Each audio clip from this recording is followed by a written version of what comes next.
Hello? Turn this back down. Turn it back down. Okay, thanks, Sam. Hi. Welcome everybody to the Alternative Practice Panel Discussion as a part of the Make Space lecture series at the College of Design. Before we start, we want to acknowledge that we are standing on traditional, ancestral, contemporary lands of Indigenous people, including the Anishinaabe, Dakota, and Ojibwe. I also want to make a note that there is a review going on right below us, the chair review. I told them we'd be quiet if they would be quiet, but we have a microphone. This series is presented with support from the Cass Gilbert Lecture Fund, the University of Minnesota Women's Center Gender Equity Grant, UMN Student Activities Grant, UMN Tau Sigma Delta, Ryan Companies, BWBR, LHB Architects, Collage Architects, MSR, and HGA. My name is Mary Beckley. I'm an MArch student and organizer with WISA, Women Architecture Student Organization. In this panel, Alternative Practice, we are showcasing the practices of local professionals working in design, academia, and development. We aim to highlight career paths, disciplines, and ideas that are not often discussed in academia. We want to celebrate a diversity of thought and practice in the realm of design to show that there is more than one path to take in the professional world. Our moderator today is Jennifer Russo, AIA Lead AP Noma NCAR. She is an assistant professor here at the University of Minnesota, where she teaches graduate and undergraduate studios. Jennifer is also a licensed architect in Minnesota and Washington and co-founder of Dream Combine, the studio she formed with Tom Carruthers. Their work explores the overlap in art, architecture, and cultural theory through structures that displace space and disrupt assumed dichotomies. Her panelists today, we have Kimberly Long-Wilkin, AIA Lead AP, Assistant Professor of Game Design, University of Wisconsin staff. Kristen Murray, the Program Director and Technical Urbanism Lab Lead at Juxtaposition Arts. Catherine Malmberg-Dennebreen, Lead AP, Affiliate Practitioner at Minnesota Design Center, Adjunct Instructor at University of Minnesota, and Principal at Malmberg Projects. Bo Sim-Chai is the owner and designer of Kunyai Studio. And Tia Simone Gardner is the Exhibitions Lead at Juxtaposition Arts and Awareness. We'll begin with a brief 2 to 3 minute introduction from each of our panelists, and then we'll move right into the discussion. Looks like Bo is up first. Wow. Are you waiting for recording? I think it's for people. Can you guys hear in the back? It is on this wire. Sorry. Hi, I'm Bo Sim-Chai. Let's start with maybe undergrad.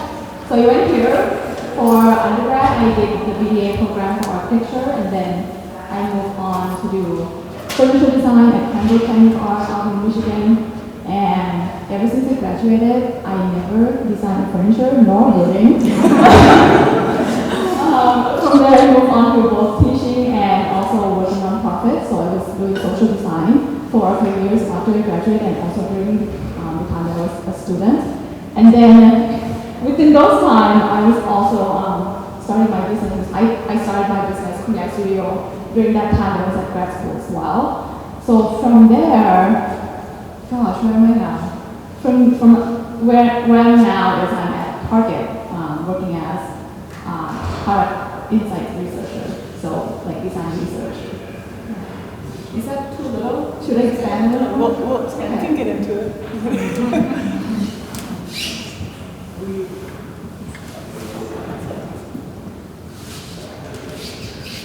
Good morning. So I'm the first person in my family to graduate through college, and I feel like that's an important part of this sort of like what's the label of the thing that you do conversation. So I have this preternatural ability to draw floor plans at scale on graph paper when I was like 9, and everybody said, well, you should be an architect. And I was like, okay, awesome. So I went to architecture school, and I really liked college, so I decided to go get more and got an MArch. And then I thought, well, I might like to teach. I like school so much, so I need one of these master's degrees. So that's kind of the like checking the boxes version of my biography. But I was always interested in film and theater, and I was I was the person who took the forms across campus to get exceptions to do things, which you should do. People often say yes if you just ask. So I kind of fell in with these film kids at UT Austin where I did my master's, and did some set design with them and took a bunch of theater classes. And that came to serve me really well in the long run. I did go up and become a licensed architect. I really wanted to be counted as a woman architect, and I figured, well, obviously I'll teach architecture, because that's like the only word that I know for the thing that I do. And so I practiced for about 12 years, mostly in New York City, with doing a fair bit of adaptive reuse and historic preservation. And the last project that I worked on was a museum of migration, where we were heavily involved in the exhibit design, and the exhibit design was very transdisciplinary in who we worked with, but also in how we put ideas out there about what exists as an artifact and then what needs to complement the artifact to help people understand it. So all that set design and storytelling really came full circle. Then I moved here and started teaching full time, and I think we'll get into the rest of that later.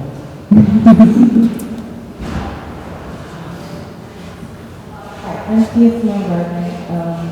As a preface to my education and background, there's a human geographer back in the kitchen that says, how do you make the world more humanly workable? And I think that my trajectory is a part of my just trying to grasp the more humanly workable world.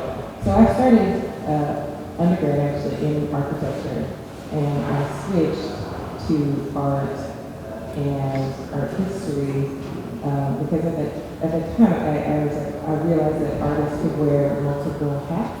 It might be 30 years before I could raise a building from the ground and then wonder if that was even what I wanted to do. But as an artist, I could think I could do that. I could give lectures. I could be a feminist, and I could do so many things.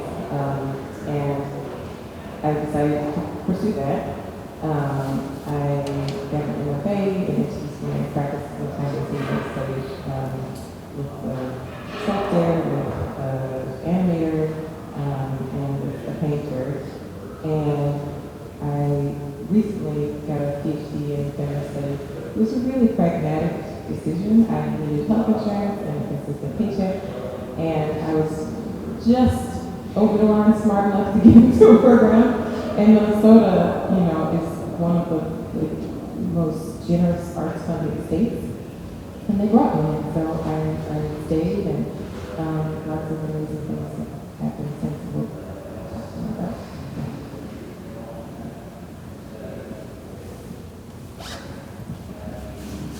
My name is Catherine Malberg, and I grew up in the DC suburbs, and that's important because I think it was formative to what I do now, which is all about walkable urbanism. It's kind of the antithesis of where I grew up, which was very car-oriented. And so when I went to college in Cambridge, Massachusetts, it was this eye-opening moment where I was like, oh, you can move around the city in this other way. And then I was fortunate enough to stumble across a couple professors that were teaching urbanism and realized, oh, this is a thing, like people actually do this intentionally. This isn't just like happenstance, our environment ends up this way. And that's what got me really interested in what it is to sort of shape and influence cities, and I knew that's what I wanted to do. So many ways to do that and get at that question. So it took me a little while to kind of figure out that path, but I ended up getting a master's in architecture, even though I kind of knew going into it, it probably wasn't going to turn out an architect, and moved straight into real estate development after graduate school, which is what I practiced in New York for about 12 years, and relocated here to Minneapolis about 2 years ago, and I decided it was the time to experiment and go out on my own, and called still an experiment with my own practice and doing some teaching research here at the U as well.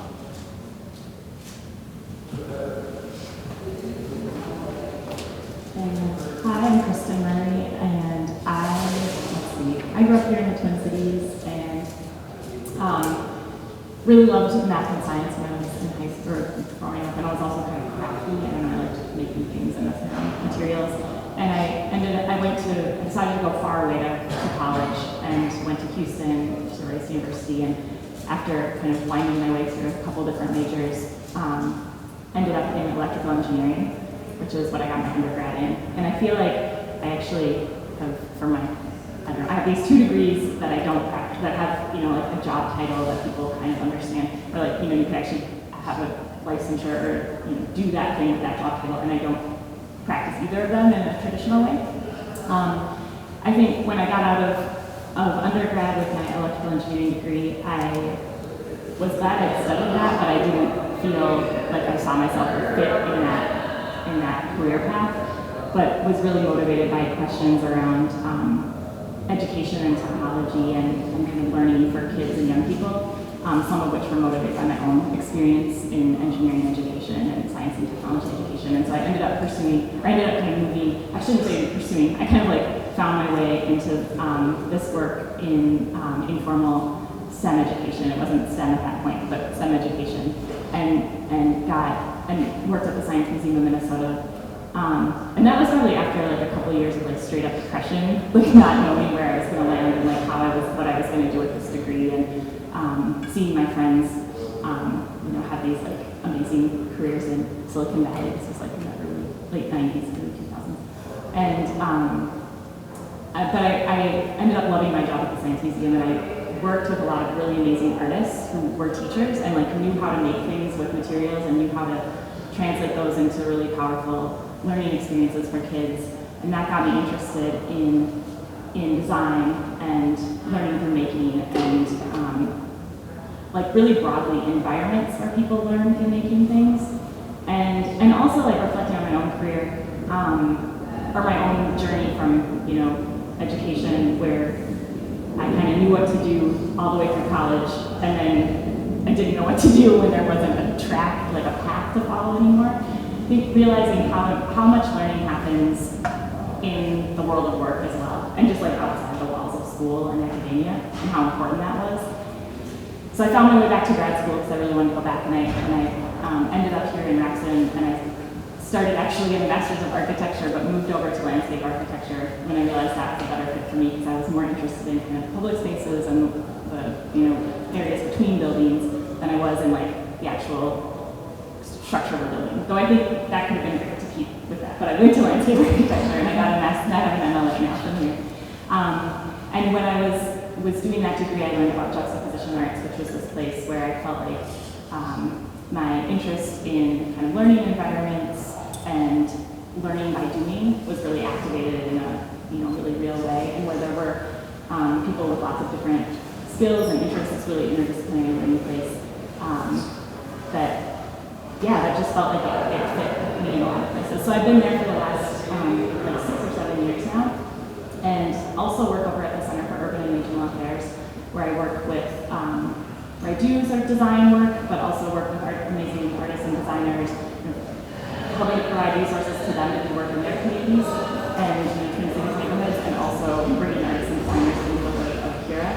So I think this is long-winded, but I guess it's been interesting to me to look back and see how the dots connected, even though at the time I did not see how they were possibly going to connect, or feel like, is it okay to take this step towards this thing that I'm interested in, this question I have, even though it's not like what seems like the right, path that makes sense to people, but it turns out on the road it does connect. Though I still have these questions, and I still wonder, should I get licensed? I don't know. So.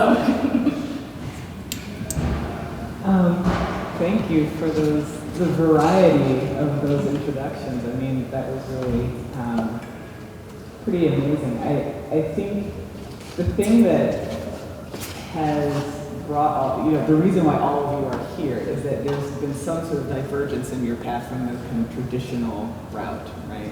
So the name of this panel is Alternative Practice, but what are we alternative from? So I have a list of questions that were kind of formulated by Why So students or YSO members. And the first one, I think, maybe needs a little bit of modification given what we've heard so far from the introduction.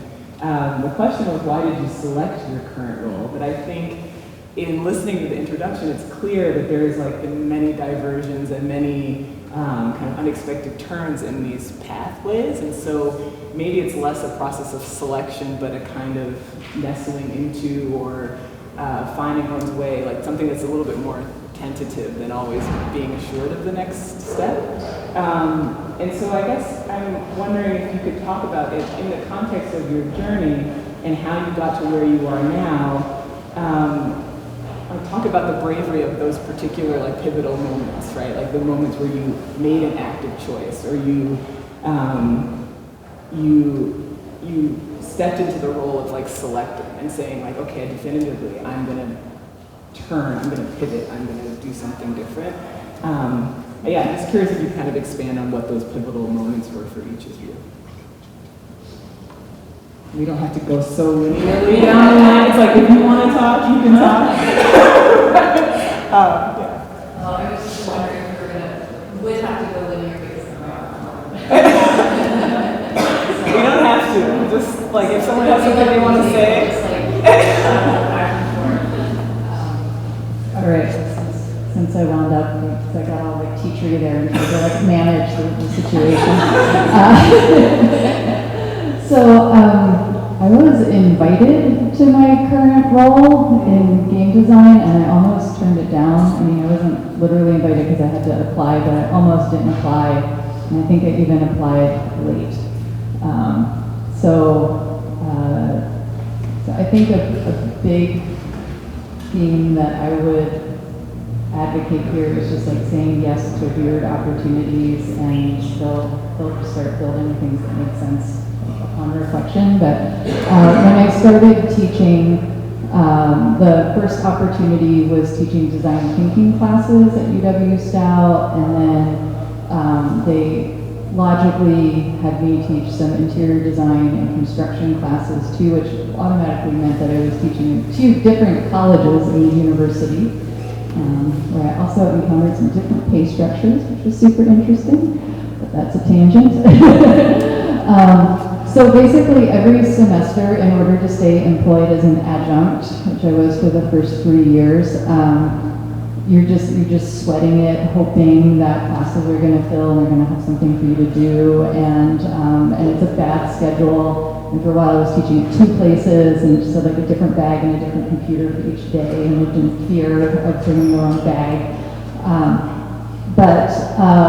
At this point, I think I've taught a greater variety of courses than any of my colleagues, and I'm the only architect in the School of Art and Design. So they never knew what to do with me, and they would say, like, when other people didn't want to do something, they'd be like, do you? And I'd just say yes. I need the insurance, I need the money. And it sounds cool, like, I want to learn this thing. I'm not an expert on this thing yet, but I want to learn it.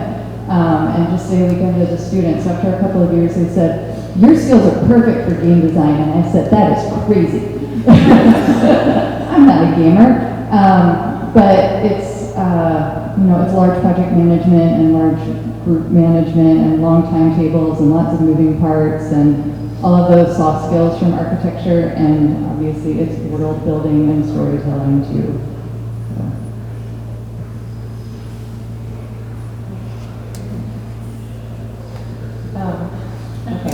I guess we are now.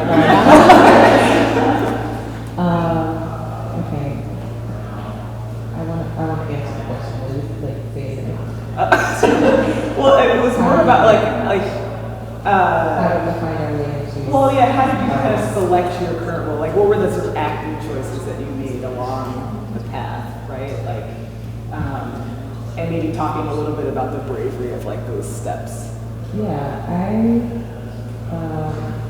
think I have had a lot of supportive people around me.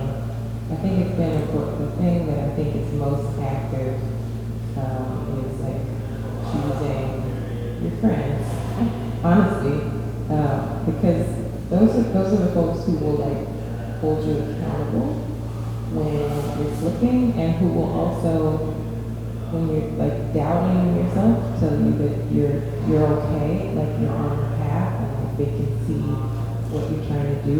And I think so like there's so many like pivotal moments, like the moment when you're about to give up, that you have somebody in place that's like, no, like that was a good idea. You started out with the right intention, and you should move forward. And so, for example, so many examples. I lived with Kristen briefly last year because like I was trying to build this like tiny house, and like I built this tiny house, and I couldn't find a place to put it in the city. And I was just like, let's just fuck this. I'm just gonna get rid of it, and then I'll figure out something. And she's like, no, you can stay with me for a little bit, you know. And I still have it. I don't know what to do with it, and I said, Can you talk about a little bit why you need the tiny house? yeah, I believe in a city like Minneapolis, many cities in the U.S. that have an affordable housing crisis, not a housing shortage, but an affordable housing crisis, and have artists who need both studio spaces to live. Tiny houses provide density, can provide density for a small footprint, and you could go just about anywhere.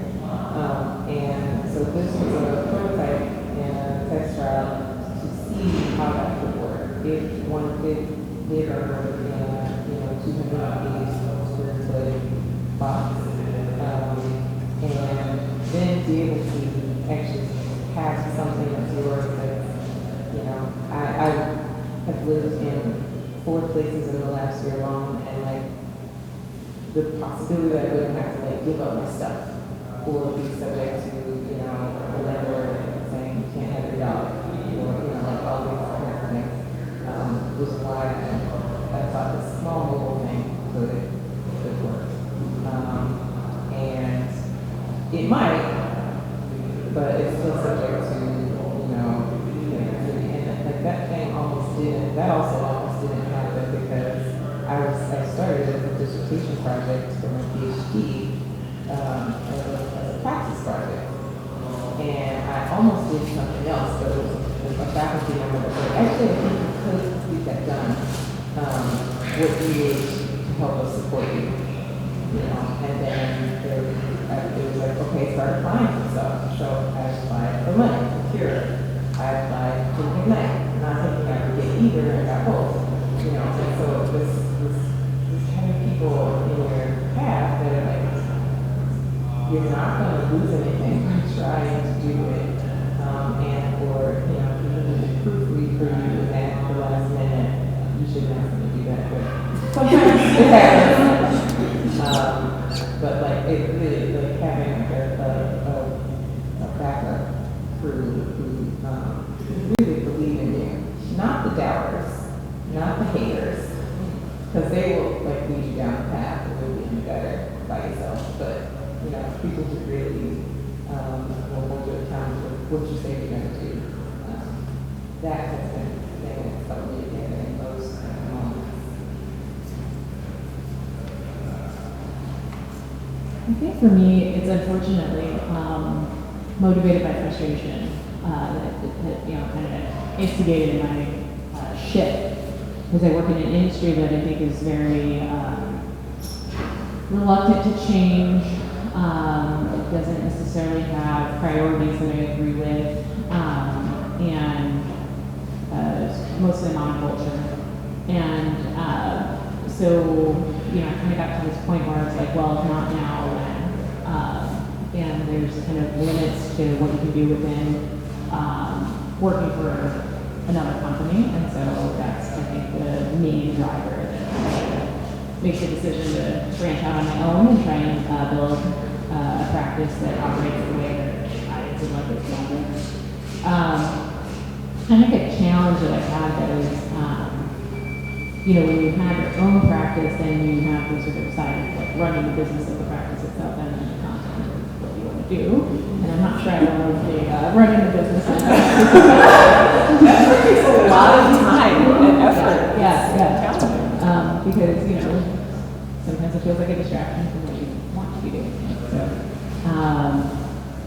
So I can't say I found like, the perfect solution, but it's, been a real growth opportunity, and that's what I kind of focus on is like, I feel like I'm learning and moving towards, what those goals are, and that's a good thing. You want to answer? You don't have to all answer. You can say you can pass. So another thing I think that's really interesting about all of your practices is that they're interdisciplinary in some way, shape, or form. Like, well, actually, maybe that's a label that I'm putting on you. Like, do you see yourselves as having an interdisciplinary practice? And what are the disciplines that you interact with and how? And in your opinion, is there a value to this kind of interdisciplinary work that's moving between fields? And anyone who wants to answer this. And we will have questions from the audience, but there's a few that I feel like are eager to get through. Yeah, so for me, that's my number one favorite thing about what I do is the ability to not be in one silo, and that's what attracted me to development in the first place. Because architecture and design are obviously very by nature interdisciplinary, but then I got to add in like zoning and tax code and like, all these other things that are even further afield, and that's the part I really love is sort of this ability to like never be bored because there's always like to be learned, and the difficulty of that I think is people have trouble defining who you are, what you do, what your skills are, so that's a challenge I think when you sort of always crossing over into these other areas where there might be already deep expertise people in that area. But it's just so engaging, I can't resist. So that's certainly, there's almost no field that I don't feel is relevant to what I do. So I love about it.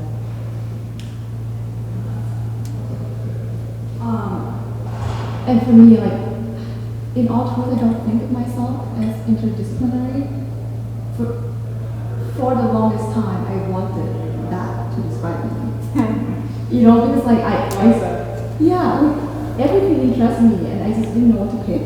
And like for the longest time, it's like I don't know what to do with life. Like I'm trying to graduate with a major, and I'm like I don't know if I want to be an architect, but I like it enough to graduate with a and I just keep seeing myself in that situation like every couple of years.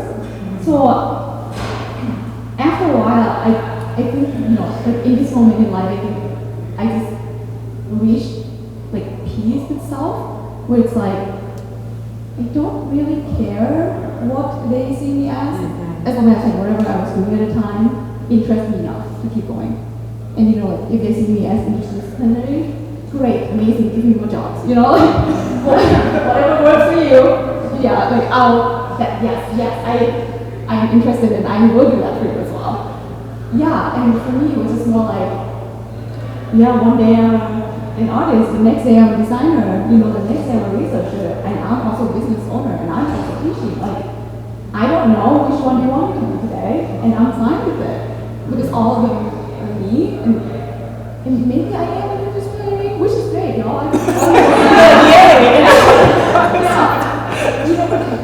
It does come to a challenge when they're wondering like, well, why should we pick you versus this person? And for me, my answer has always been like, because you weren't looking for me, and I think that's exactly why you should hire me or work with me. Because like, I always feel like, it comes with a discussion as well. But like, when a client or say a potential employer or whatever, like, approach with a job that I may not be the perfect fit to them. For me, it's always a conversation of, you know what, I feel like I can bring more to the table for you than what you think you want. Like I feel like you can hire anyone who is fitting this description, and I don't think you have a problem.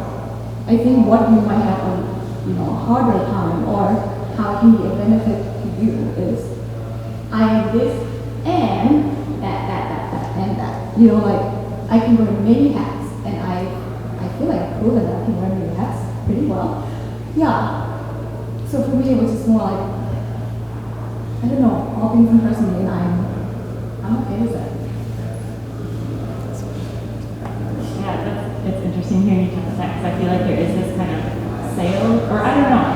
I think the world likes it when they can put a title on you and that you can like see it in people's eyes, right? Like when you say, I'm a thing, and yes, I know what to do with that, I'm comfortable with that, yes. And if you struggle at all, or you say this and this, and then they kind of like cloud, and that doesn't feel good. So like kind of, I don't know. To me, it's been it's something that I think I've had to wrestle with a little bit too.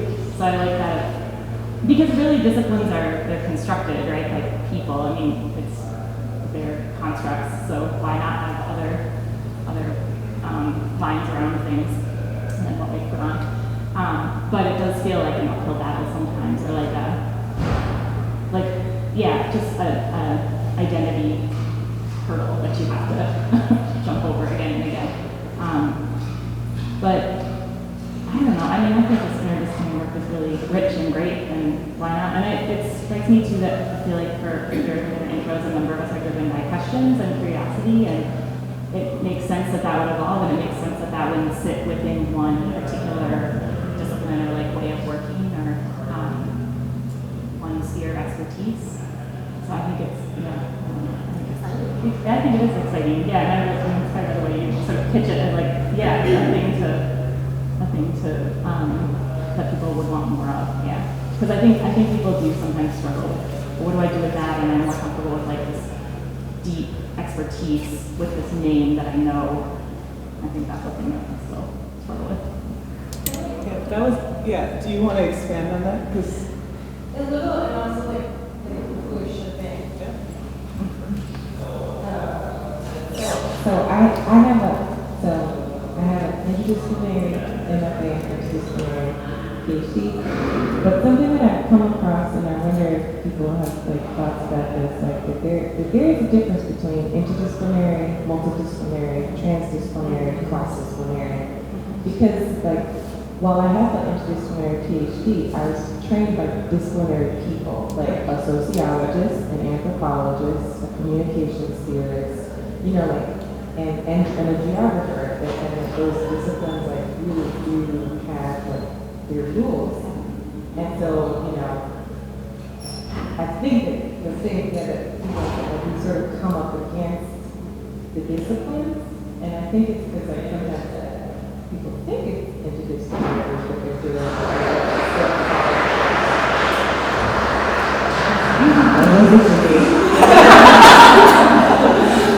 following disciplinary training, because there is some sort of being like a thing. I think those are great questions, and I think I'm pretty sloppy with using those words, but Jennifer brought up something before we sat down about how do we talk about what we do to other people. So I think this idea about just saying, like, we're curious people is like the best short answer. But sometimes it's easy to just go a little buzzwordy with interdisciplinary.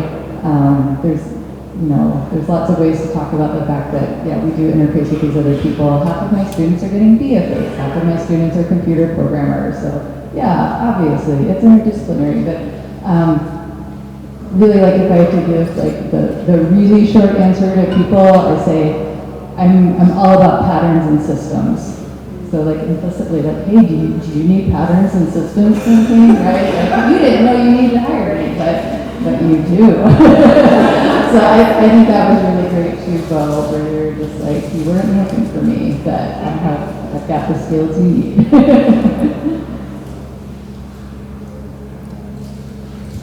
this is really awkward with the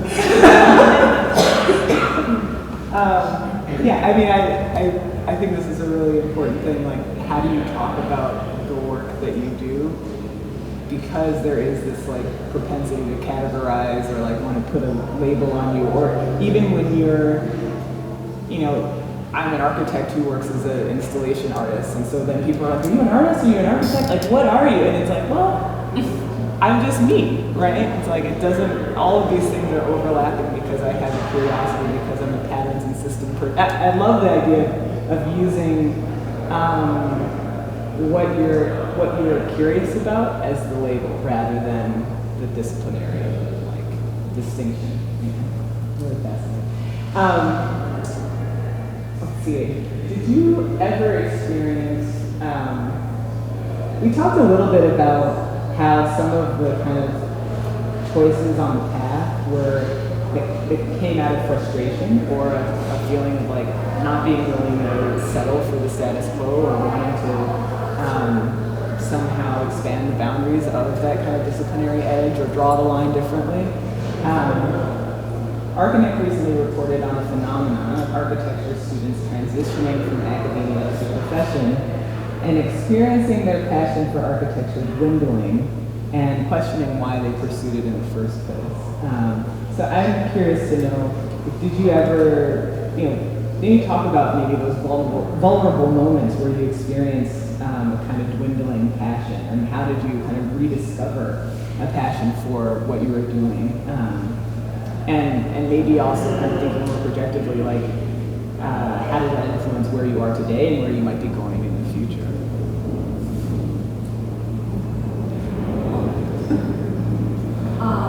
Yes, and so yes, so yeah, I've experienced my passion for say architecture dwindling.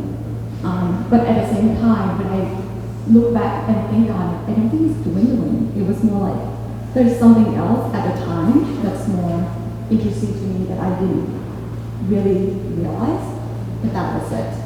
I think throughout the time, I mean, undergrad, grad school, early in my career, and I'm still early in my career, I'm so young. But I always have this, like the doubt is always there, right? Like when you're interested in something that's not really fitting with how society fits you. I mean, that's in terms of everything, like race, gender, blah, blah, blah. And like when you're not perfectly fitting in the box that's there, then you're like, well, how do I navigate this? And like, am I less now because I'm not, like fitting in with the box? And the box for me at the time was architecture. And yeah, I experienced it. But now, like looking back, I think it was more that I have a different curiosity that my brain is asking me to chase after. And I didn't have like the courage to go after it like right away. And for me, the thing that I'm thankful for most is like that practice of, okay, is it interesting to you? Does it sound fun? And then I stopped asking myself like, what am I going to do with this in 10 years, going after this career? And then I changed that question to myself to be more like, well, if it sounds interesting, what do you need to do in order to make it like a thing? And that's what gets me to basically where I am now. So like that starts with like the architecture that led me to furniture design master degree. And then that led me to like, jewelry design, which I turned into my career for a time and it's still going. And that led me to doing human-centered design. And that led me to researcher, which is what I'm doing now.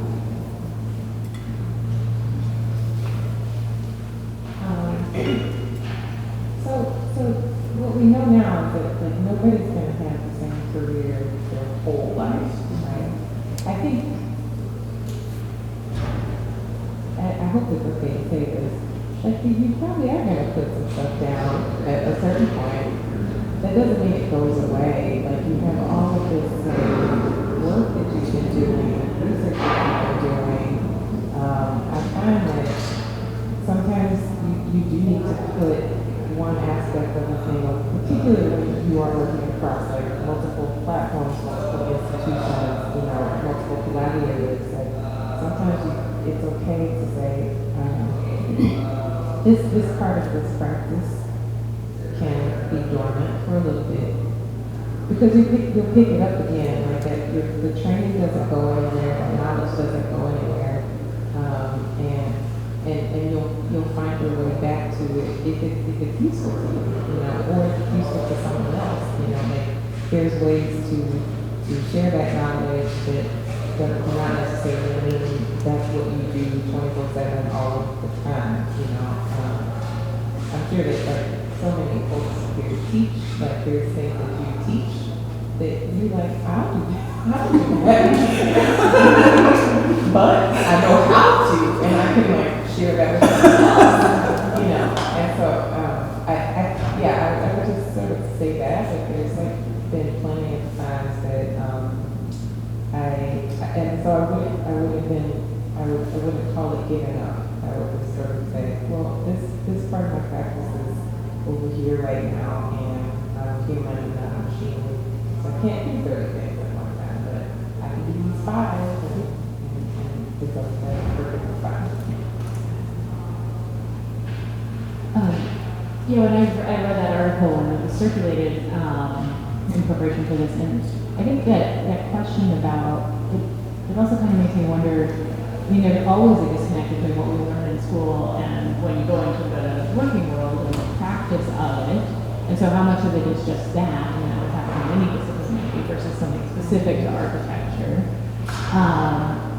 And I think for me, something that kind of helps me make decisions is sort of returning to like the bigger thing that I'm interested in, and whether or not I feel like enough of my time is like helping me address the bigger questions that I'm interested in, and sort of zen and recognize like, yeah, that means I also have to do these other things that I don't really enjoy or kind of boring or what have you, in pursuit of this kind of bigger goal rather than something whatever. And also I think the nature of work itself is changing too, and we're in this constantly sort of moving environment, and so it's also hopefully an opportunity. I think something about architecture that's kind of fascinating for me, different, I mean, even within like the boundary of the defined discipline of architecture and architectural firms, the difference between firms is so profound, and the difference between the types of work that they do in creative work is so different. So and culture is also different in these different places. So to even move between those is going to be a totally different work experience. And so maybe that's part of the challenge too, because you can't just, say you're working in architecture and have that be a common experience necessarily, depending on where you're at. Whereas maybe some other fields there's a little more uniform experience within the profession. I'm going to jump in on that idea about the different kinds of firms and different cultures. The office that I worked in New York was like 150-person relatively corporate firm. And I really missed that in school we just talked about ideas all day. And like we made things to express those ideas, and I felt like I never got to talk about ideas with my colleagues, or at least, not never, but not enough. The 80-20 rule was flipped in a way that I did not agree with. And so I started this creative process lecture series, and after a while I just realized like I can't turn my firm back into a university, and that maybe it is time to get back to that goal of getting back into a university. So I think seeking out the right culture, whatever it is a big part of that. But another thing that I've done is become really involved with the AIA now that I'm not practicing, and I did nothing with the AIA when I was. So whenever the AIA gives me a microphone now, the thing I always say is that it needs to be a bigger tent, and I think this is a good moment for like my little soapbox about that. Because I think that I'm able to do everything that I've done in my life because of my architectural training, teaching me how to be an exceptional curious person and to manage the process of curiosity really well. And I worry about us losing ownership over that in a bigger way, in a bigger definition. Now that design thinking and interdisciplinary, all that stuff gets super buzzy. I'm a little preoccupied with, I keep paying my dues for a thing that I'm not doing because I still believe in the foundations of it. Yeah, that maybe it's not traditional and alternative or these other sorts of labels, but it's just an expanded notion of what architecture is, right? Like, you're all doing it in various ways. I think that's really interesting that now you're more involved than you were before. So like, I'm still here. We can do this in different ways.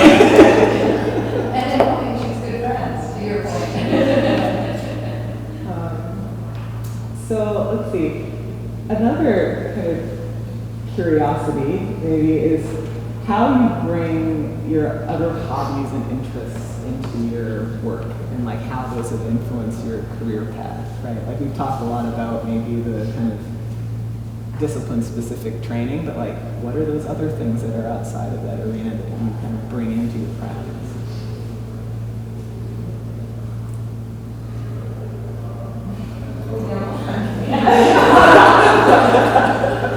Maybe your hobbies are just also developed, but now they're just part of your practice. Well, I don't know if I feel like I have an exact answer, but I do feel like as I get older in my career, I need to more intentionally carve out time to be a novice. I don't know. Like I feel like as I have more responsibility to do a certain set of things well, or I don't know, but I have to make time to cultivate hobbies and cultivate space where I'm not sure what I'm doing, or I can be messy without certainty of where it's going to lead, or what's going to happen, if it's going to produce anything. And that feels like a challenge, but a good challenge. I think I'm like just realizing this now at this point in my career. But I feel like, I don't know, I feel like a hobby that I maybe didn't, and maybe it's not even a hobby, but it's like an interest that I have, and I feel like I've heard you all talk about it too, is like kind of like an entrepreneurial spirit that, not necessarily entrepreneurial, like I'm gonna make money from this thing, but like I'm gonna pursue this thing, this question, I'm gonna like find the resources that I need to do it. I'm not just gonna do this one part of the project, but I'm gonna like take ownership over the whole thing. I think that that's something like a way of working that has always been a part of how I like to work, and have been lucky enough to be able to bring into the jobs I've had too. Like I've worked in, when we were talking about work culture or like firm culture or organization culture, I've been able to find things that support that, and that's been important to me. I don't know if that's a hobby or not, but it's like a way of working, and then maybe part of that like entrepreneur, or that like, I don't know what, because I'm just gonna say entrepreneurial, but it's like you do get to think about how the pieces connect, whether that's different interests or expertise, or things that you know how to do, or different kinds of resources, money or people, or I don't know. I think that's the hobby. Yeah. I mean, I guess we're pretty nerdy in my family. Pretty much all of our vacations are like, site visits. Yeah, our son's first site visit, probably like 4 months old. I think we've all bring our kids to like, we're gonna look at this building and we're gonna try it. It's like, It's hard to separate maybe my hobbies and then try to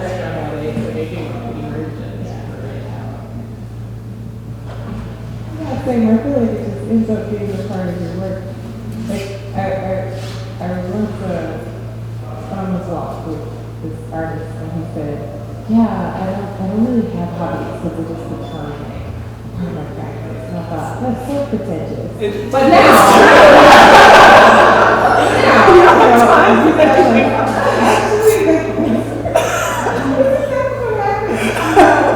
do macrame now.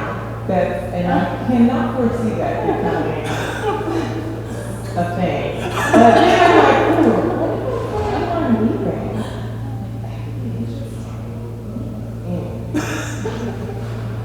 Yeah, I don't think I have hobbies.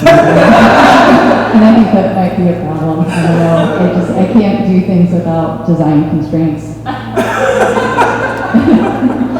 But I do like to garden, and I think that's been broadly healthy in my life.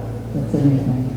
But still, super functional. and there's a high order of nature.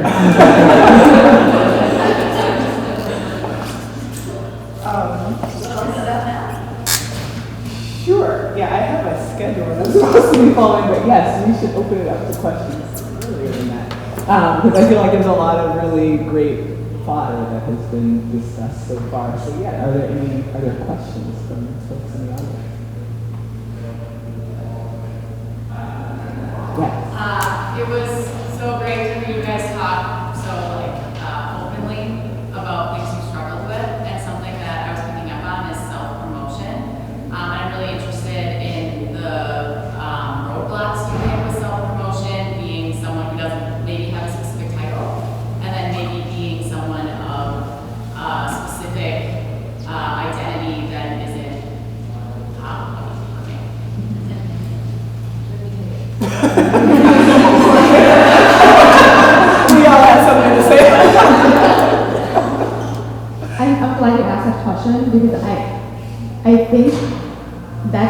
that has been my struggle as well.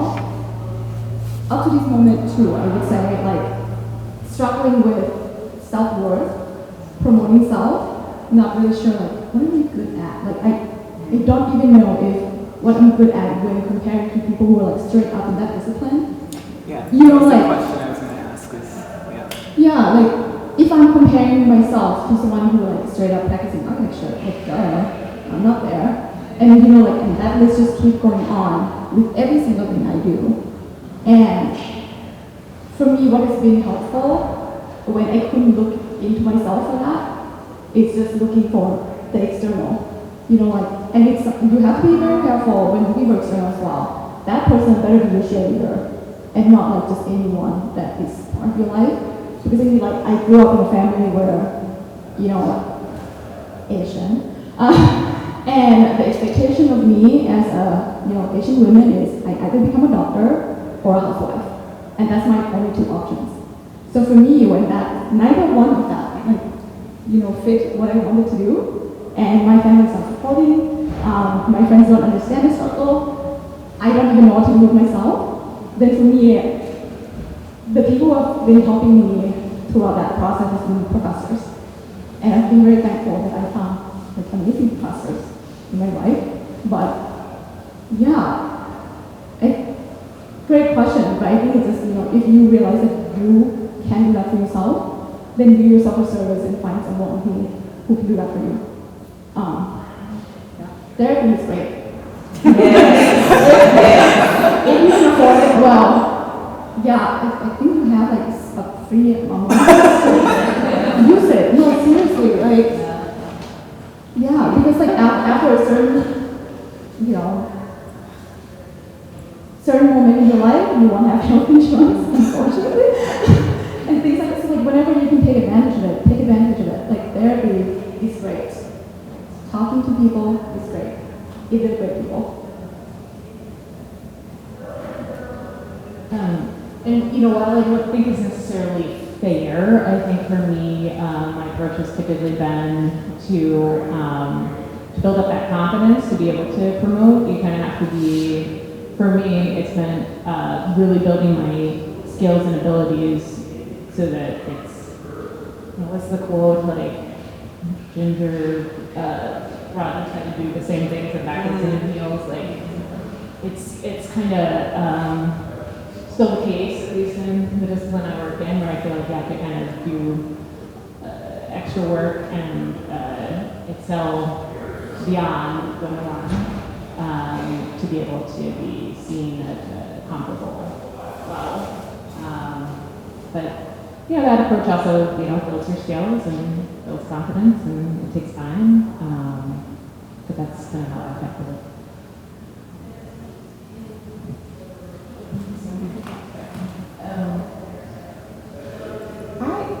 So I think the thing to just be aware of is to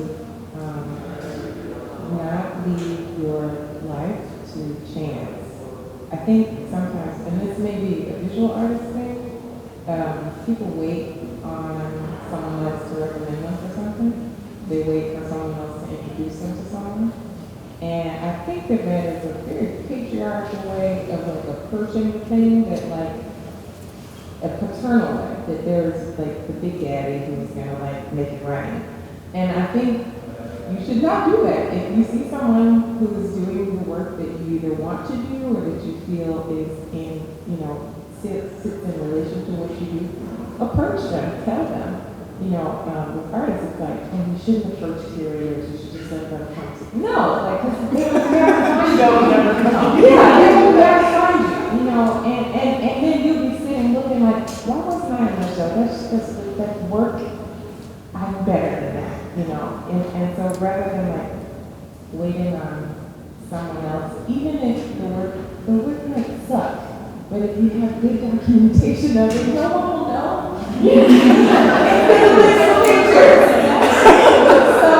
So like, I think that's been, for the last year, that's been like a huge lesson. Like it's something my mother has always told me, but it's just been a huge lesson. Like, you don't leave your life chances to chance. Like, you have to everybody up here, like, they work really hard, and when you don't have a clear path, you do have to do more work. You have to do more explaining, more contextualizing, and then you also have to do more like outreach. And I think that it's not to say that like it's insincere either. Like when you ask someone to look at what you're doing, when you ask someone to have a studio visit or to consider you for something, you ask with care and humility. And most of the time that comes back, you know, like people are like, yeah, I would love to do that. I would love to talk to you about that. And that's, I think, the way that one sort of incrementally self-promotes. There's some people who outsource this to professionals or other professionals, like the things that you see somebody's running somebody's Instagram or somebody's writing somebody's grants or somebody's like helping somebody apply for a job. There's things you might not be seeing, but I think not being so afraid to ask is.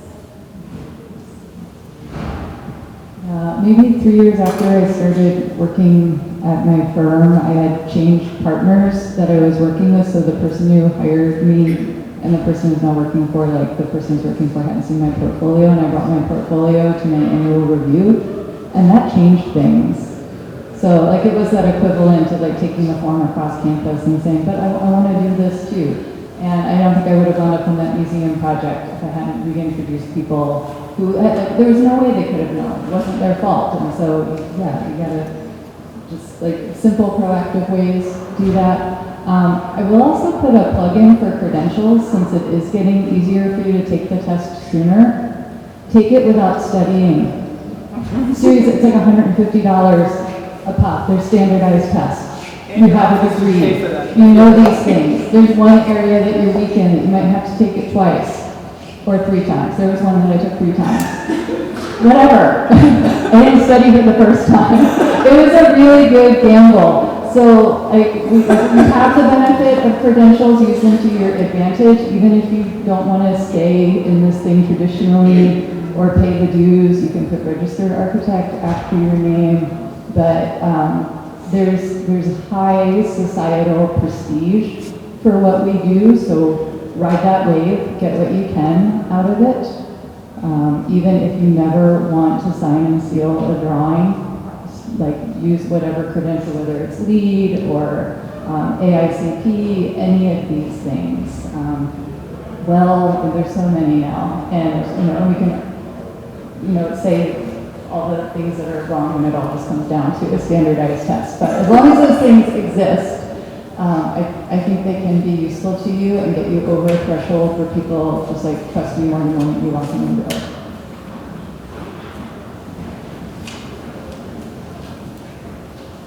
I just wanted to know what you guys were saying about, I don't know, like the relational self-promotion. I think I am not a self-promoter, and I don't want to have like an online, like branding myself. Amazing is very comfortable. Well, yeah. No, I feel like, And very comfortable, not fun. Amazing and very comfortable. yeah, I think when there's somebody you want to work with or somebody you're interested in, reaching out to them and thinking of it really relationally, right? Like honoring that they're giving you some of their time, looking at opportunities to collaborate with people as ways of building your own, pushing yourself further, and then also, your network becomes so valuable, and I think the credentials, it's on paper, and also it can open doors into a network that can be really important. But I think that's the way, that's the way I self-promote too. It's not, and I don't think it is, but it is, and really honoring it as a relational, reciprocal sort of endeavor. I think that's felt true to me when it comes to needing to do that part of the work. I think that sort of gets at also like how do you build community when you are moving through so many different intersecting pathways, right? So there might not be another Kristen Murray who is doing the exact same thing that you are doing, right? So like how do you build a sense of like camaraderie and then support network and build empathy for your work and the path that you've taken? I mean, maybe this is also kind of like building off of some of the answers that you've given, if you all could just talk a little bit about, how you form community around your practice, and I guess it's a matter of like giving that kind of like buffer of comfort around what you're doing. When I worked at the Science Museum, some friends and I started a young museum professionals group. And we worked with these folks who were at the other museums in town, and it was great. We just had happy hours once in a while and sort of like commiserated about being in our 20s and working, the great things and the hard things. And that was nice to, have it be informal, but formalize it in some way. Like, I think that's a helpful thing to do. And now it's just been more friendships, I think. And then also like seeking out when you need to, opportunities for like really being a learner, or like doing a fellowship or having personal growth, and knowing that, okay, when I'm doing this thing, like I get to be messy, or I get to like going to therapy, or I think finding those spaces too is important.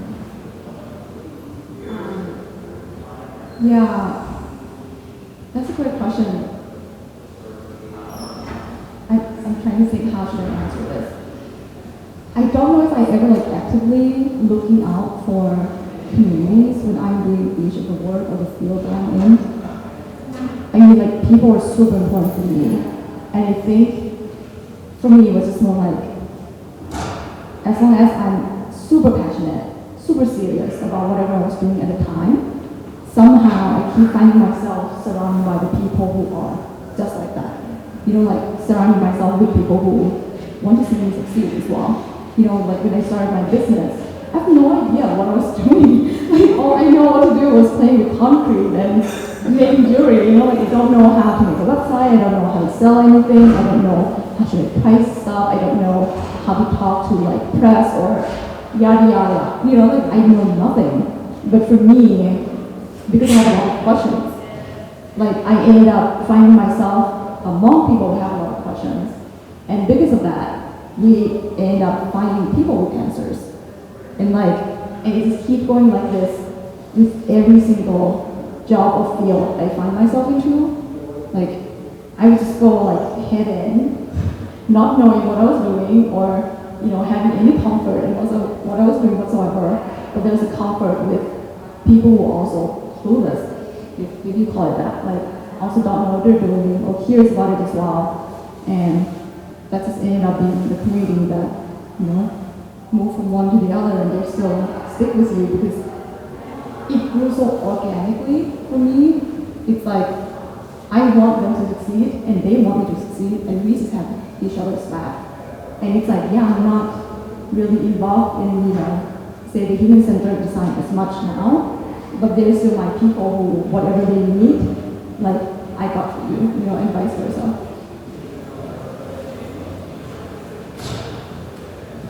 I think, this is one of the issues that led to my frustration, right? I feel like you spend a lot of your day at work, and if you're spending that with people that you don't necessarily feel that community with, that can be a driver for change. I think, and then going out on my own is also challenging because you're on your own, right? You don't have the sort of built-in support of, coming in and seeing friends and, talking to people. And so for me, the Minnesota Design Center here has been a great opportunity for kind of starting to build that community back up again.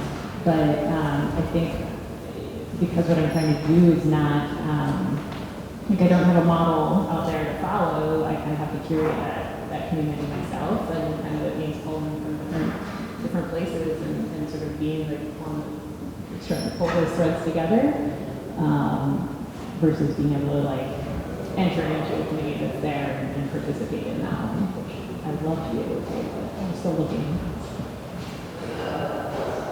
I think just to everything. It's like this. Now we all have each other as a resource. I asked somebody to do something because they know how to do it, and then they become a friend, or get introduced to something. It's really good. There's a conference for everything, there's a journal for everything. You'll find a weird little group of people to hang out with. as soon as you just start doing it, like they said.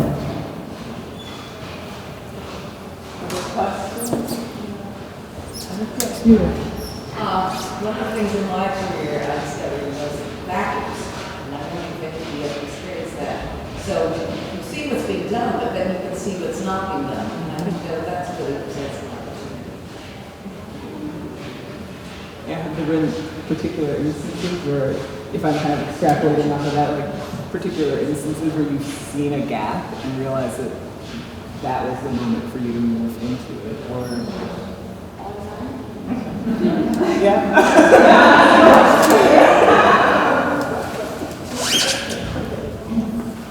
I'm not an architect, but I was recently did this project with the floating camera obscura, and it was starting to think about like different ways.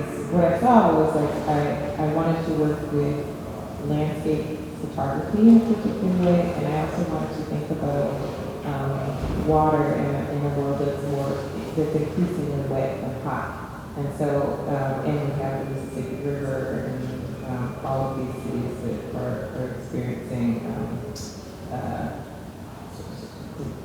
disasters and how capitalism is working.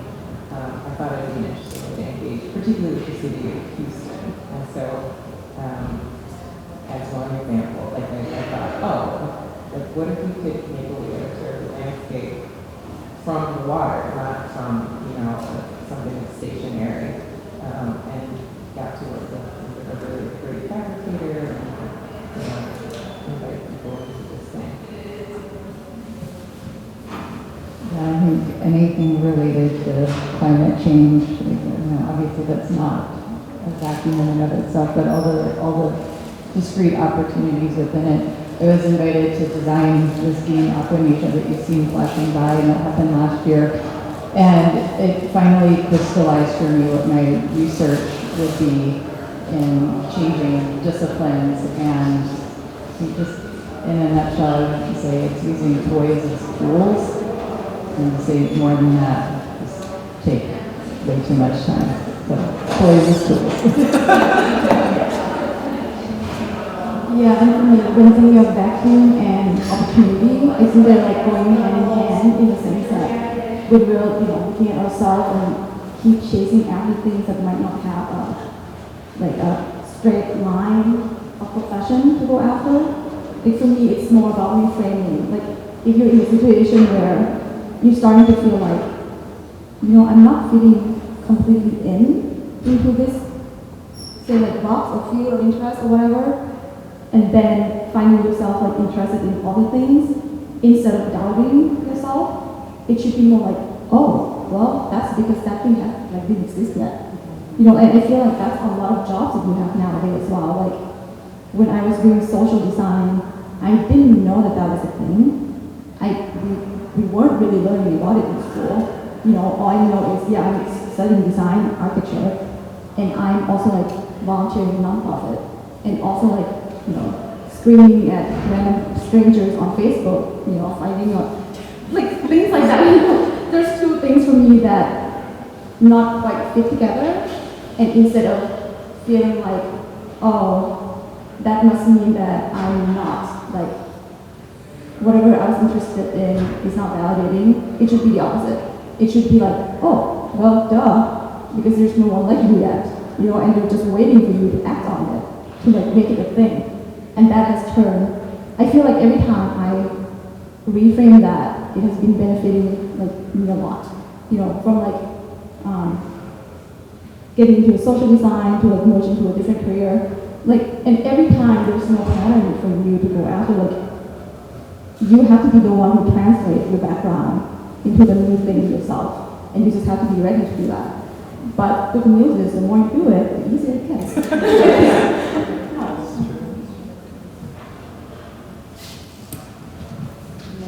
Other questions? So one of the things I think is appealing about the work you're doing is that it's kind of skirting around the rules that are imposed by disciplines or institutions that are more siloed, but it's clear that there are a lot of challenges to that.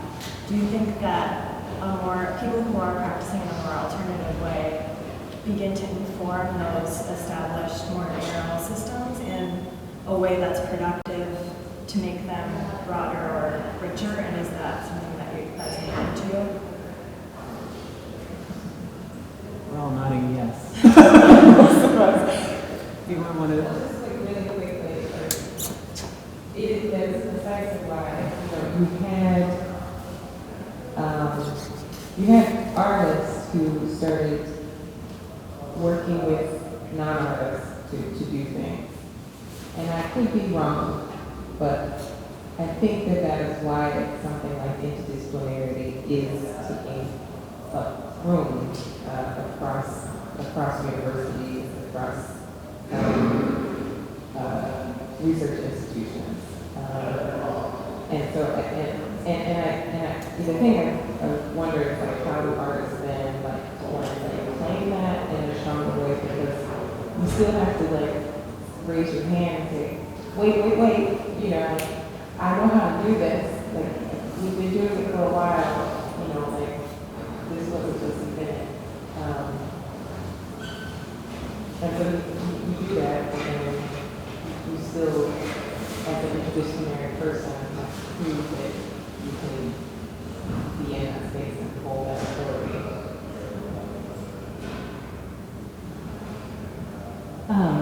So in my area of the field, I think the answer comes when you win, right?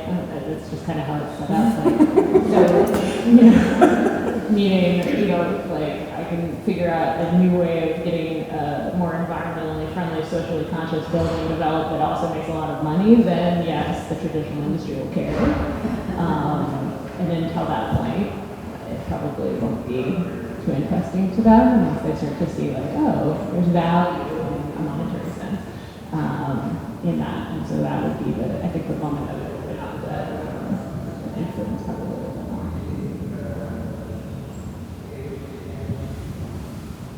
Yeah, I think, I don't know, one example that comes to mind for me is sort of the tactical urbanism world in urban planning and urban design.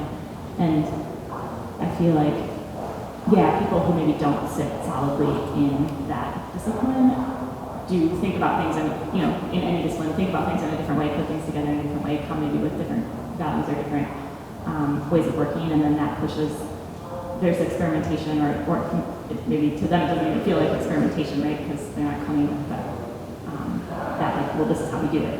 And then maybe, if it grows, it gets picked up and starts to change some things in the field, but maybe not broadly. I don't know, I feel like there's this kind of interplay where it pushes, but then the discipline or the realities of scale or of whatever, of capitalism or whatever, pull it back. And I also kind of wonder if there's I don't know, nothing new to it. I feel like I see things cycle more and more, things that, tactical urbanism things have been happening for hundreds of years in many different ways and things. So, but I do think there's some kind of interplay or discussion between the alternative practices and the things that are happening outside the field. And I think, I think it gets interesting and important when it really starts to push in those. I don't know.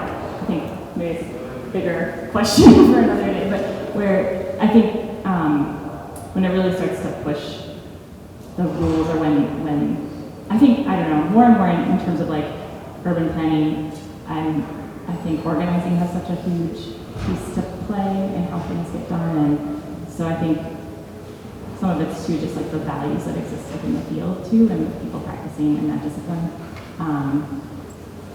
And so, I don't know, really stirring the pot and the tools and the strategies even beyond design, I think also pushes things. I don't know. Yeah. Thank you all for everything that you shared already, but I think when you had mentioned about trans, inter, cross, it really made me start thinking about queer theory and kind of how much of being inter, trans, disciplinary was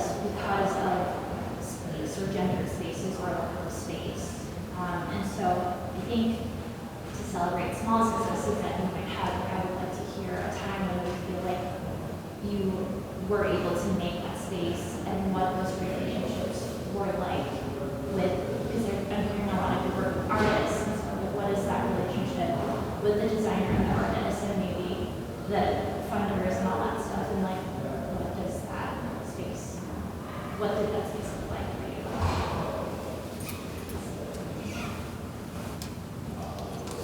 So can you, I'm trying to Yeah. clarify the question.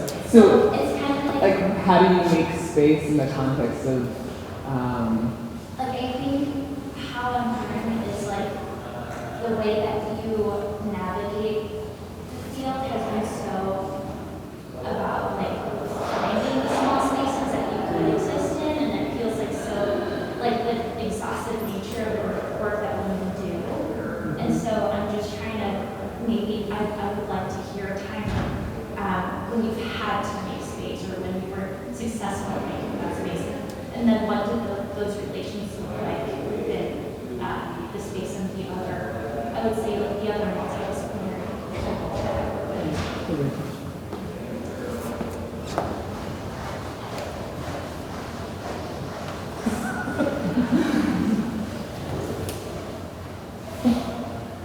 Yeah, I agree with you. Like, it's so exhausting, and that happens every single time. For me, at least every few years, when like the career path let me like diverge a little, one after another. For me, I didn't find it as much of a fighting or like advocating or self-promoting. It was more like, no, I'm interested in this.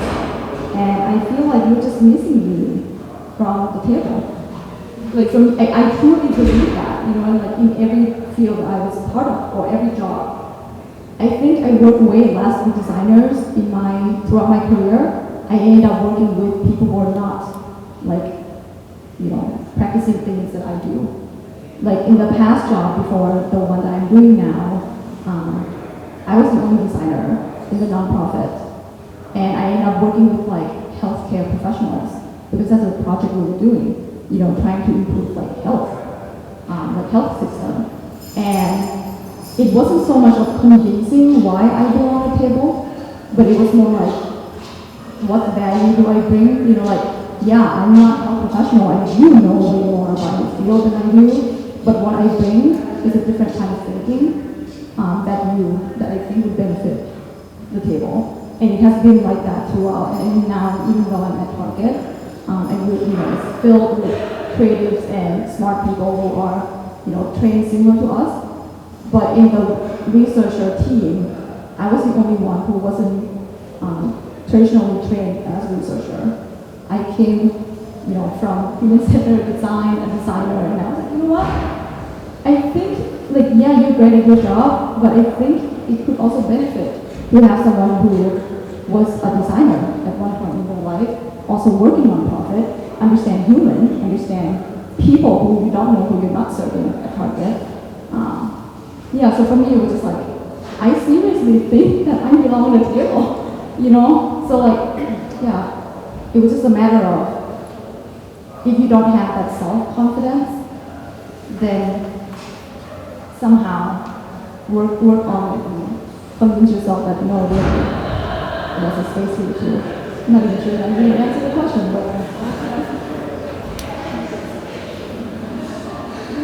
the example that I'm thinking of, I think it's close but not quite right, is working on the game. I collaborated with a playwright, which was a fascinating experience.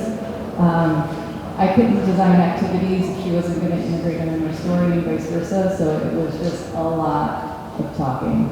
Right?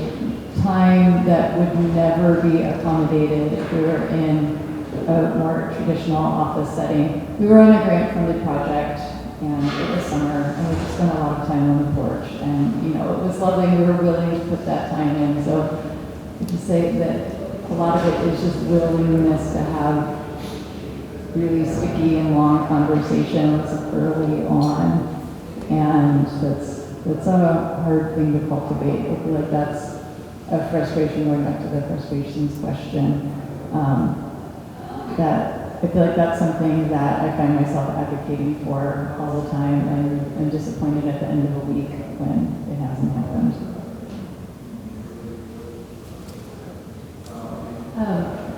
I think, kind of addressing your question about celebrating success, for me, I think a lot about once I was able to develop enough experience to be kind of directing a project within a real estate development firm, I then got to normalize my perspective in a way, right? Because I had like attained this level of status with the project team, right? Like I'm the development director for this project, so in this project, of course, we are going to consider these things, right? And a lot of those were around environmental performance or climate change mitigation or community engagement and things like that. And so for me, that was a success in the sense that it like had to normalize that. But that's the way we should always. It wasn't like I was over on the side like only talking about those things. It was like integral into like the way we were just going to run the project. And for everyone, I feel like on the project team, that becomes a point of reference for them, right? Like, oh, well, this client asked us for these things, and so shouldn't our other clients also care about work safe design and like all these other things that they've never asked us about before? And so that to me was a great opportunity to kind of set a new norm. Okay, try to do. Does anybody know the artist Thomas Hirshhorn? So Thomas Hirshhorn built these, and put in air quotes because they're like spitting bubblegum, these monuments to 4 philosophers. There's Foucault, Bataille, Gramsci, and Deleuze. Now, 3 of those 4 were in Europe, and I was in a seminar with some really smart people. He was showing us these slides. He had not yet done a Gramsci monument, and he's going through what she's showing us like documentation of it. And what you consistently saw was immigrant communities, which usually communities of color, and then the facilitators would be all white dudes. And I'm looking at this and I'm like, how do I throw a wrench in this? And my friend sitting next to me, who's a graduate student feminist, she raises her hand and she goes, can you say like something about like why this thing looks this way? Why are there the communities of color and white dudes who are doing the educating? And he says, well, like I just, work with my friends, and like when you have a project and you're trying to get it done, you look to your friends, and I can't help it. My friends happen to be all white men. And she's like, well, I think you need to get some new friends. And then, just maybe 2-3 years later, the Gramsci Monument gets the money it needs to go forward. It comes from the Deacon Beacon, and it's embedded in a housing project in the Bronx in New York. I have a lot of problems with that project, but what I saw when he did, he invited Angela Davis, he invited Fred Moten, he invited Robert G. Kelly, Sylvia Hartman, all of these scholars of color, queer people of color, to be the workshop facilitators. And in like a small way, this was like $1 million project, right? And for one artist, that's a lot. That's a lot of money. And I absolutely have a lot of issues with the monument itself.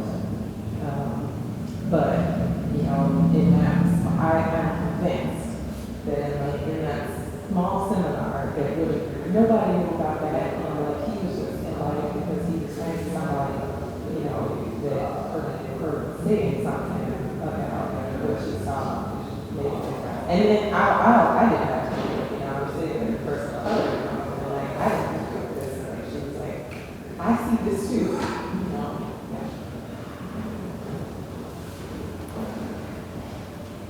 I think the one thing that I'll add, that when you asked your question that came to my mind is around making space. I mean, I think there's like the work that we do that's like doing the project or making the thing, and then there's also, you know, how we do it and what values we bring into how we do the work.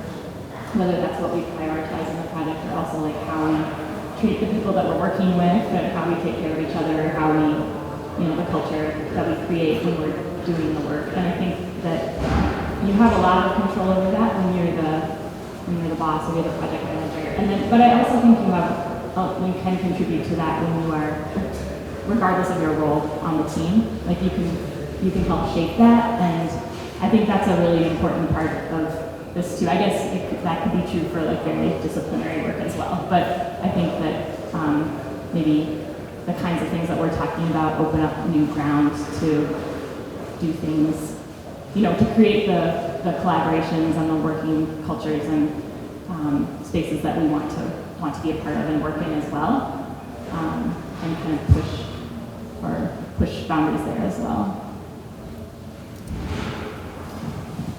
I have many more things to say to answer that question from my own experience, but as moderator, I know what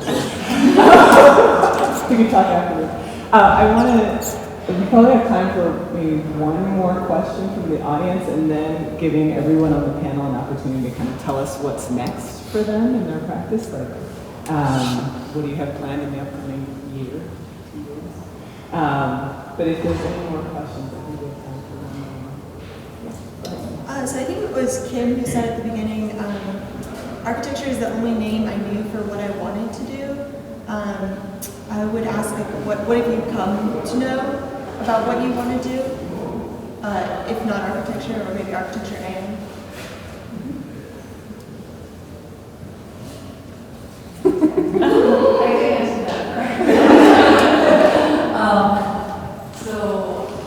One of the times AIA gave me a microphone was when I moderated a panel a couple years ago called Architect and. So it is still my default title, because I think it is a useful shortcut when you first meet people. So I usually say I'm an architect and I teach game design, but I teach game design now. And then, yeah, just adjusting depending on the level of interest and follow-up questions shown. But it's still a good one-word answer.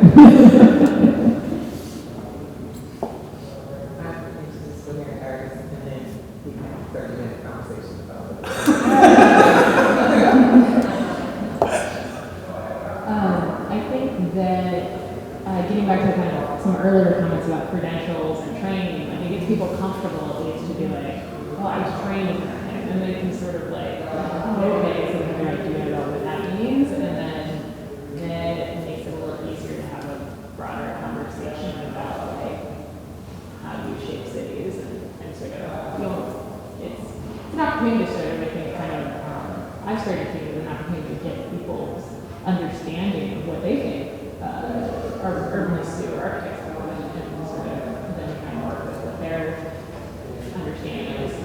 You know, I find it super interesting to sort of talk that through with people that maybe aren't in the field. It really depends on how I feel that day. You know, if an Uber guy asks me like, oh, what do you do? Someday I'm like, oh, I'm a designer. Another day I'm like, oh, I'm an artist. And for me, it's like, well, it's all me. You know, it's just like depending on, like you said as well, start with something and see what level of understanding or curiosity does that person have? And then, like, oh, okay, this person is a little more knowledgeable. Maybe I shouldn't just mean and just say random things as much. Then I will engage into it and then, yeah, I'm this and I do this. But otherwise, on the day-to-day, it's no longer like a concern to me at this point. Really, it's just more like, I'm interested in what I'm doing right now and I'm having fun. And I don't care what other people are calling it. I don't even care what it is for me anymore, as long as I'm like engaged.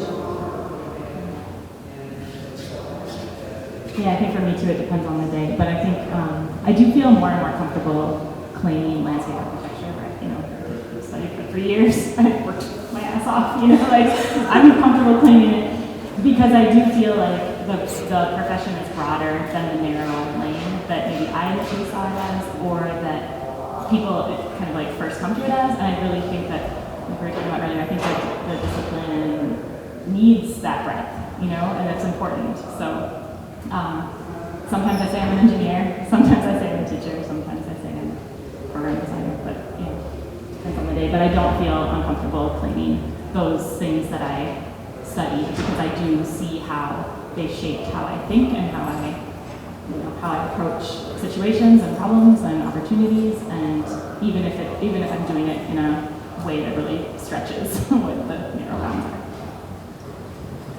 Yeah, I think it's important to be counted. Going back to something that you said earlier, about like I got my license because I want to be counted, even if I'm not necessarily keeping up my AIA membership in my but and I think also kind of piggybacking on the question that you had earlier about distinguishing yourself in the context of the preconceived notion about what an architect is. Like, it was important for me also to be counted.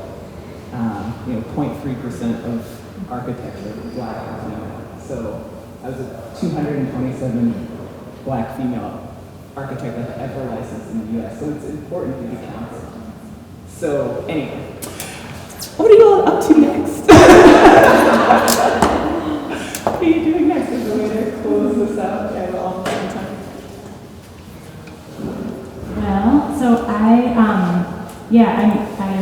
I'm about a year into this, even though I've worked at Juxtaposition Arts for a number of years now, I'm a year into this role as director of programs, where there's a whole lot of management to that.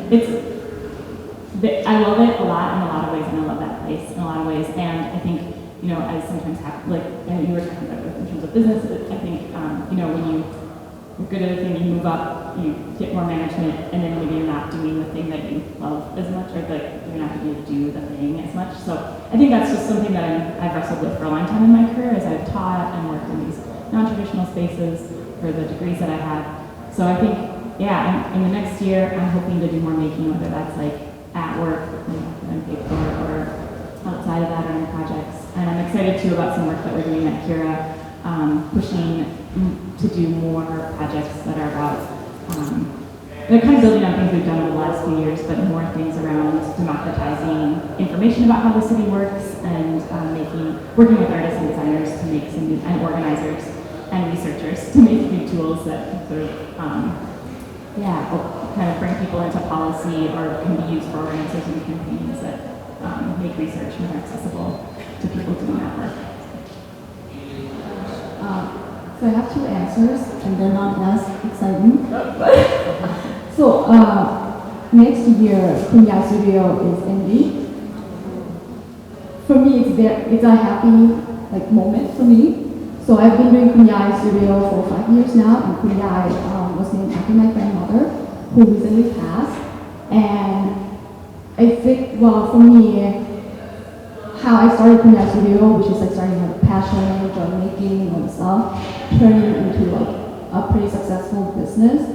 And the business gets to the point where it asks me to do it full time, or to be the owner, to run it, to do all this stuff that I wasn't ready for.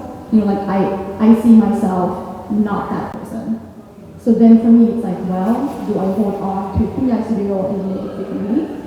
Or do I let it go into its own thing? And for me, it's more you know what? It served me very well for the time that I needed it, for the past 5 years. And it's almost like the child that turns into their own person, and you just have to let it go. And for me, it was you know what? Yeah, you're fine. You were there and I needed you, and now we're no longer for each other. So, thank you, and see you later, if that ever happened. So I'm okay with ending it. Every time I say this, everyone is just so sad. I don't even, it's stopping doing business. But that's still part of me. So for me, it's I may pick it up later whenever the interest comes back. But for now, I don't want to sell it. I'm done selling things, and I just want to make. So then that leads into my second thing. My plan for next year is to not have a plan. And I'm such a planner that I have to plan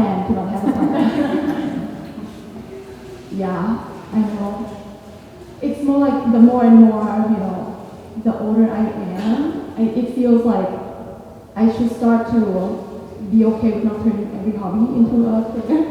Because I feel like that's an issue that I keep having, is turning into a career and then I get heartbroken when it, after a certain, certain amount of time, certain years, it no longer is about the thing that I liked when I go into it.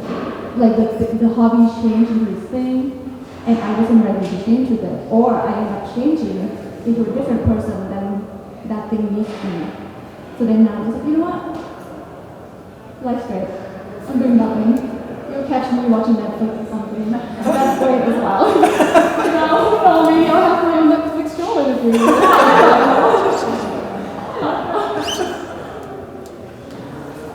I think for me,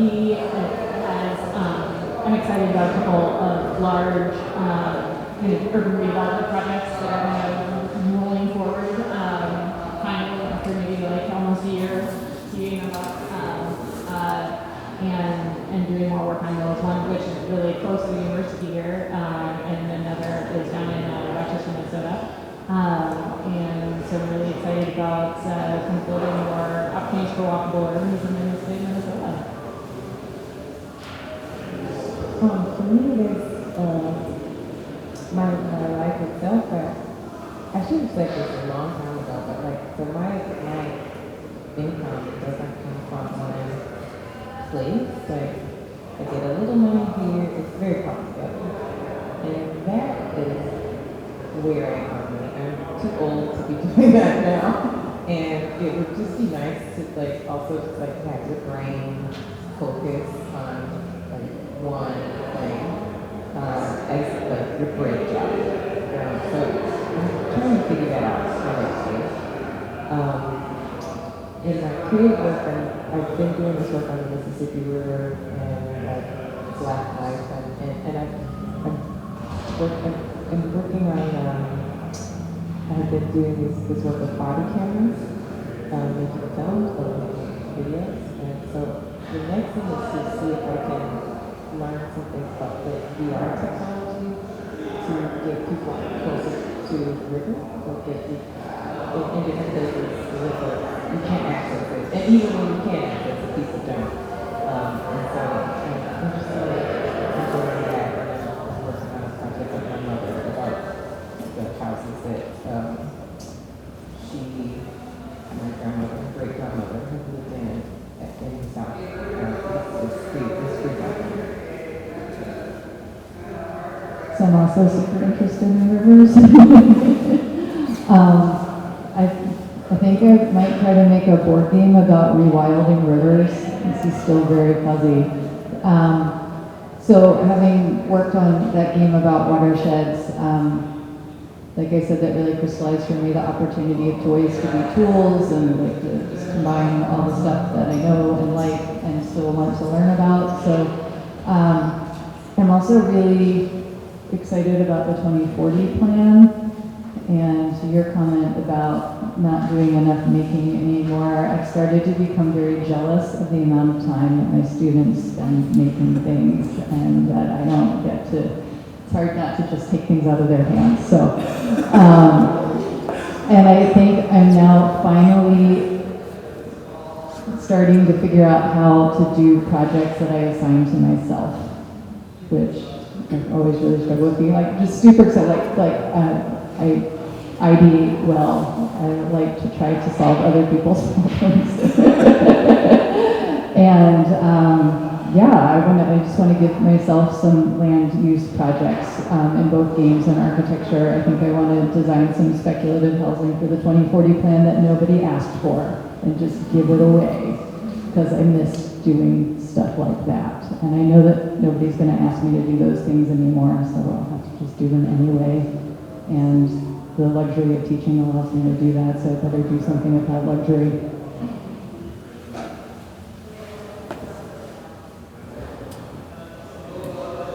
Thank you so much for being here, for sharing your experiences, and thank you to everyone who came and with really great questions that were asked. I think this was really fantastic, and hopefully we can all continue continue to build community with one another, having lunch together in the first floor link. So thank you.